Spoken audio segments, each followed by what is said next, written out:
ગઈકાલ તારીખ 20/12/24ના રોજ સમગ્ર ગુજરાત રાજ્યમાં 272 જેટલા વકીલ મંડળના પ્રમુખ, ઉપપ્રમુખ, સેક્રેટરી સહિતના હોદ્દેદારોની ચૂંટણી યોજાઈ હતી. ઝઘડિયા તાલુકા વકીલ મંડળના પ્રમુખ, ઉપપ્રમુખ તથા સેક્રેટરી સહિતના તમામ પદો પર બિનહરીફ ચૂંટણી યોજાઈ. ઝઘડિયા તાલુકા બાર એસોસિએશનના પ્રમુખ પદે શ્રી દક્ષેશભાઈ રાંદેરિયા, ઉપપ્રમુખ તરીકે ભાવિનભાઈ શાહ તથા સેક્રેટરી તરીકે અમિતભાઈ ચૌહાણ સહિતના તમામ હોદ્દેદારો બિનહરીફ વરણી કરવામાં આવી હતી. મહત્વની વાત તો એ છે કે ઝઘડિયા બાર એસોસિએશનની આ ચૂંટણીમાં જે ફોર્મ ભરાયા હતા તે ફોર્મ ભરવાની અંતિમ તારીખ દરમિયાન ફોર્મ પરત ખેંચી લેતા ઝઘડિયા બાર એસોસિએશનની ચૂંટણી કમિશનર શ્રી સહિતભાઈ પટેલે ચૂંટણીને બિનહરીફ જાહેર કરી હતી અને પ્રમુખ તથા સેક્રેટરીના પદના ઉમેદવારો રિપીટ કરવામાં આવ્યા હતા.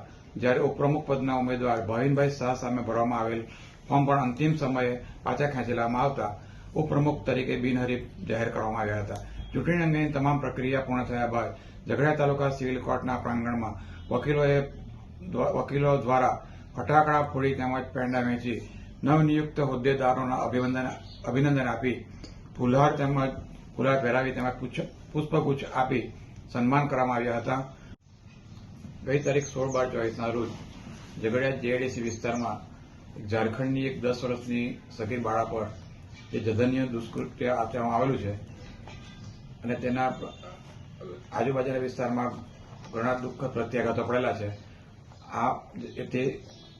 આ કેસમાં ઝઘડિયા વકીલ મંડળે એવો નિર્ણય કરેલો છે કે આરોપી તરીકે કોઈ વકીલ હાજર રહેશે નથી અને એનો કોઈ બચાવ કરશે નહીં અને આરોપીને સખતમાં સખત સજા થાય તે માટે બનતા પ્રયત્નો કરશે.